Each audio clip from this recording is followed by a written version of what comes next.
Welcome to the Jersey Magazine. I'm your host, Jim Monaghan. As we get started this morning, I wanted to tell you something that I came across the other day. Barcelona's Alex Roca Campillo recently finished the Barcelona Marathon. This was just a few weeks ago in a time of 5 hours and 54 minutes. Now, there's a lot of people who finished the marathon and in sometimes better than Alex and sometimes worse. What was notable about this is that Alex is 32 years old and he has cerebral palsy.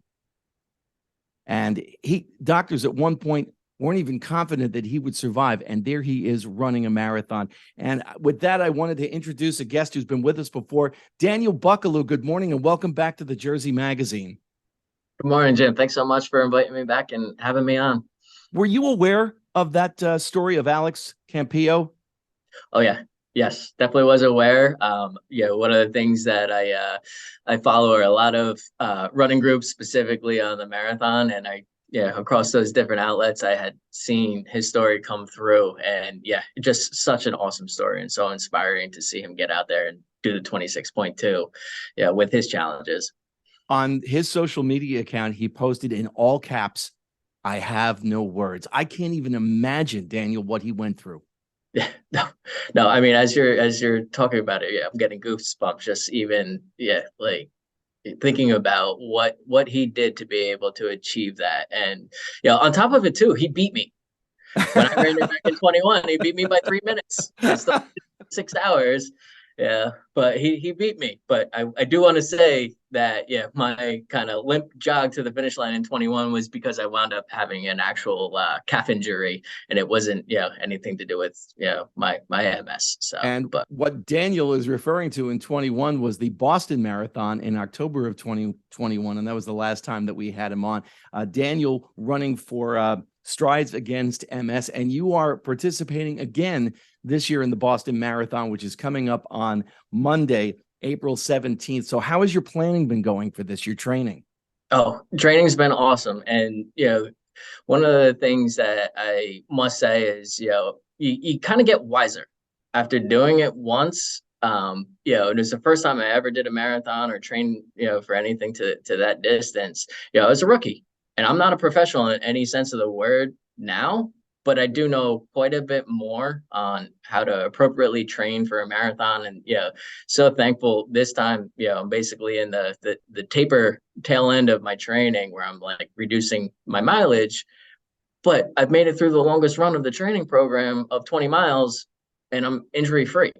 Whereas when I first, had ran Boston in 21, I only got as far as 16 miles before an injury hit. And it had, I think, a lot to do with my lack of understanding on how to run. What is Heartbreak Hill like? We hear a lot about that, but for someone who's never run the Boston Marathon, it's about 20 miles in, if I'm not mistaken. What is that experience like? Yep. So that's awesome. That's the hill that gets most of the kind of publicity, if you will. But there's actually 4 hills in the town of Newton, so which is along the route on the way there. And Heartbreak Hill is the last one of the 4 hills that's the steepest, that is just, so many people are aware of that hill. There's actually running companies that use the name Heartbreak Hill Running Company and have a brick and mortar store right on the base of the hill. So it's so awesome. So many people go there and, congregate, and, you have so many cheer sections that just, encourage you and root for you to get up to the top of the hill. It's just overwhelming. So I just can't wait to do it again. How many years ago is it now that you were diagnosed with multiple sclerosis? Yeah. So I was diagnosed in February 9th of 2010. So it's been, well over a decade. And whatever got into your head, you know what? I'm going to run the Boston Marathon. So it's kind of wild how it all came together. And so, because I had been battling MS for quite a while. And actually the first year that I had done anything in partnership with the MS Society, who's the marathon team that I'm running for, I had joined the MS Walk. And at the time I could barely even walk. I had to actually sit at a picnic table while the rest of my team of family and friends and supporters were out doing the 3 mile course. And, it was an eye opener for me. And it was like, I need to be out there next year. And then, so that was the goal initially that I had set for myself. And then it just evolved on, okay, I need to do something bigger, and take it from there. So I'd always, kind of elevate what my goal was going to be once I achieved that initial goal that I had set for myself. And so how I actually got interested in running the Boston Marathon, it actually coincidentally was the same day that I received a MS infusion, which is a medication that I had taken. And the date of that administration was on Patriots Day, which is a Massachusetts holiday. And I was sitting in the infusion center with an IV in my arm, and it was in 2018. And it was a horrible, horrible day to run a marathon with the wind and the rain and the cold. The weather was just atrocious. But I remember even saying to my wife, I was like, I'd much rather be in here with an IV in my arm than out there running 26 miles. But that was the moment. That's when I said, you know what? This therapy, I go for 5 days in 1 year. The following year, I go for 3 days. And then after that, I'm done.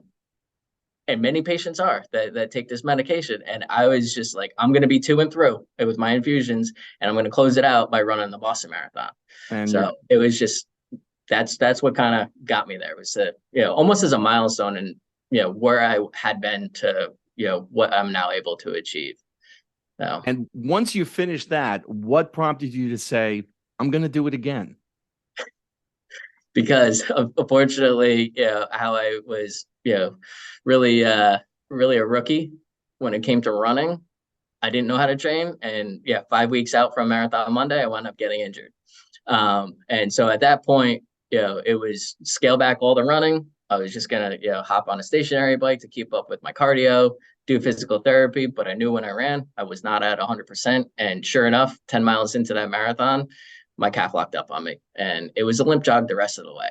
But it was one of those things where I wasn't going to give up. I have had so much support from so many people over all these years.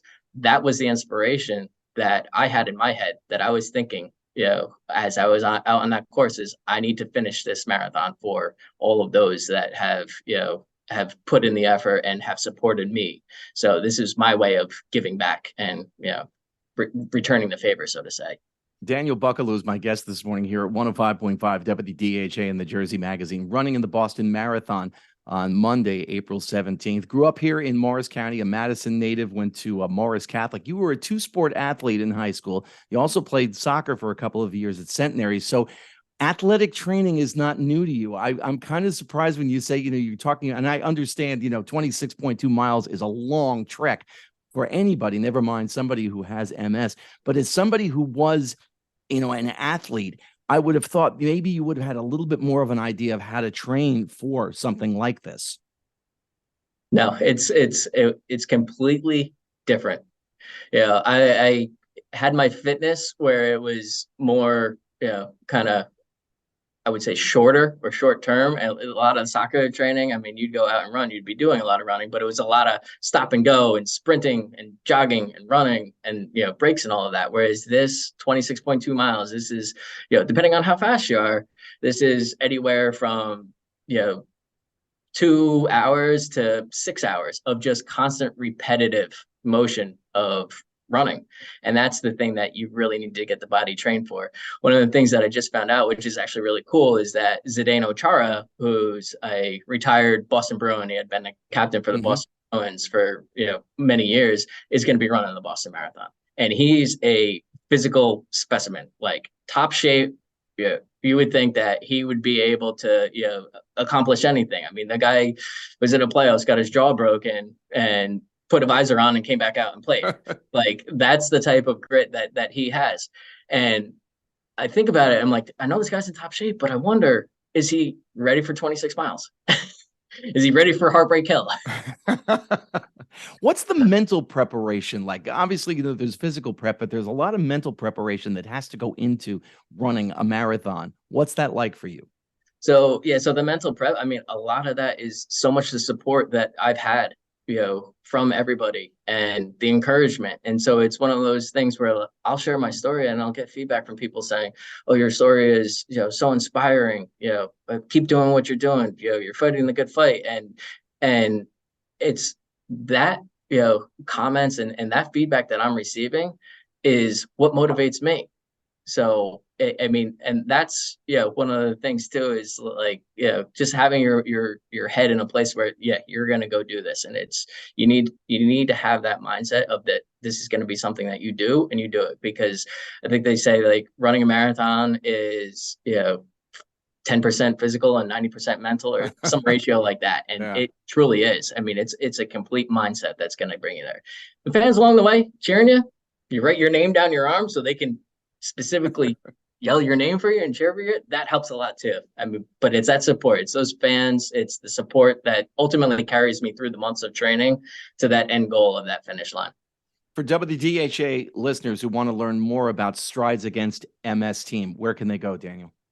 So you can go to the National MS Society's website, and so they have so many different resources on the website that that you can tap into, specific to the different events that they do. There's a section there, and it's not all marathons, because they have walks, they have other events as well. So there's teams that will go run shorter road races. There'll be 5Ks. And there's climbs to the top, meaning like, I think they're hosting something at Gillette within a few weeks, where you can climb all the way up to the Gillette Stadium, top tier, and then back down. So there's all sorts of events that they put on that you can get information on and get involved. Daniel Buckelew running in the Boston Marathon Monday, April 17th. Daniel, best of luck this year, and thanks for joining us again on the WDHA Jersey Magazine. Awesome. Thanks so much, Jim. I appreciate it.